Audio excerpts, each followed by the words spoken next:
వరలక్ష్మి పడుకోవడం చూసి అక్కడ ఉన్న వైష్ణవి అయితే తన ఫోన్‌ని తీసుకొని వాళ్ళ నాన్నకు ఫోన్ చేస్తూ ఉంటుంది. ఇంతలో అక్కడ ఉన్న విష్ణు అయితే తన ఫోన్‌ని చూసి, "ఏంటి వరలక్ష్మి ఈ టైంలో ఫోన్ చేస్తుంది" అని చెప్పేసి, నాకు సారీ చెప్పడానికి అనుకుంటా ఫోన్ చేసిందని చెప్పి ఫోన్ లిఫ్ట్ చేస్తూ ఉంటాడు. ఇంతలో అక్కడ ఉన్న విష్ణు అయితే, "హలో వరలక్ష్మి" అని చెప్పేసి అయితే అంటూ ఉంటాడు. ఇంతలో అక్కడ ఉన్న వైష్ణవి అయితే ఏమీ మాట్లాడకుండా సైలెంట్‌గా ఉండిపోతుంది.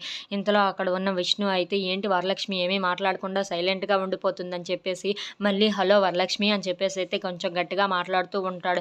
ఇంతలో అక్కడ ఉన్న వైష్ణవి అయితే ఆ ఫోన్ కాల్‌ని కట్ చేసేస్తూ ఉంటుంది. అది చూసిన విష్ణు అయితే ఏంటి వరలక్ష్మి ఇప్పుడు ఫోన్ చేసి ఎందుకు ఫోన్ చేసింది? ఎందుకు కట్ చేసేసింది? అని చెప్పేసి అయితే అనుకుంటూ ఉంటాడు. ఈ మాటలన్నీ అయితే ఇవన్నీ చూస్తూ వెన్నెల అయితే గోడ చాటు నుండి వింటూ ఉంటుంది. ఇంతలో అక్కడ ఉన్న విష్ణు అయితే ఏంటి ఎందుకు ఫోన్ చేసింది? నాతో ఆటలాడుకుంటుందా ఏంటి? ఇప్పుడు చూడు కాల్ బ్యాక్ చేసి తనని చెడామడా తిట్టేస్తానని చెప్పేసి అయితే కాల్ బ్యాక్ చేయబోతూ ఉంటాడు. ఇంతలో అక్కడ ఉన్న వెన్నెల అయితే ఏంటి ఇప్పుడు నాన్న గానికి కాల్ బ్యాక్ చేయాలి.